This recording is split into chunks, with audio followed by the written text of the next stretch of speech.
UAE ने Iran के खिलाफ अब तक का सबसे बड़ा इकोनॉमिक कदम उठा लिया है और यूएई की ओर से कहा गया है कि यूएई और ईरान के बीच जितने भी तरीके के ट्रेड होते थे और जितने भी तरीके के कमर्शियल ट्रांजैक्शन और फाइनेंशियल ट्रांजैक्शन हुआ करते थे उन सभी को रोक दिया गया है।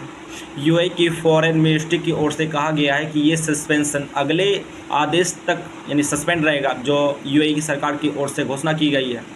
यह फैसला उस समय आया है जब स्टेट ऑफ हॉर्मुज में पहले ही टेंशन बढ़ी हुई है अमेरिका और ईरान के बीच, और अब ये यूएई का जो एक बड़ा फैसला है और ये ईरान के खिलाफ माना जा रहा है। यूएई के डिफेंस मंत्रालय की ओर से कहा गया है कि देर रात यानी मंगलवार रात को ईरान के ओर से 2 बैलिस्टिक मिसाइल यूएई की ओर दागी गई थी, जिसे यूएई की रक्षा प्रणाली ने रोक दिया। एक बैलिस्टिक मिसाइल यूएई की समुद्री रेखा के अंदर गिरी और एक बैलिस्टिक मिसाइल यूएई की समुद्री रेखा के बाहर गिरी, जिसके बाद यूएई की ओर से ईरान के खिलाफ यह कदम उठाना पड़ा।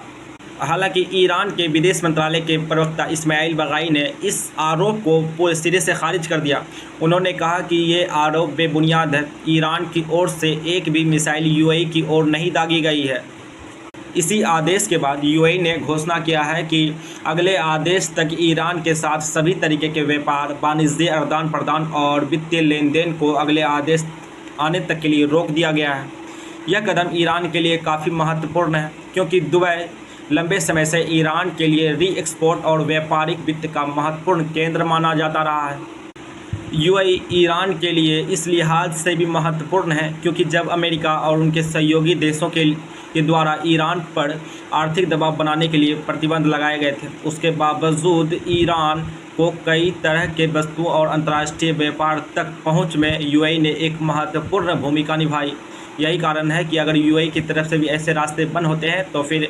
ईरान पर आर्थिक दबाव काफ़ी बढ़ सकता है, क्योंकि पहले ही अमेरिकी प्रतिबंधों और समुद्री नाकेबंदी के बीच अगर यूएई ऐसा कदम उठाता है तो ये ईरान के लिए एक बहुत बड़ा झटका साबित होगा।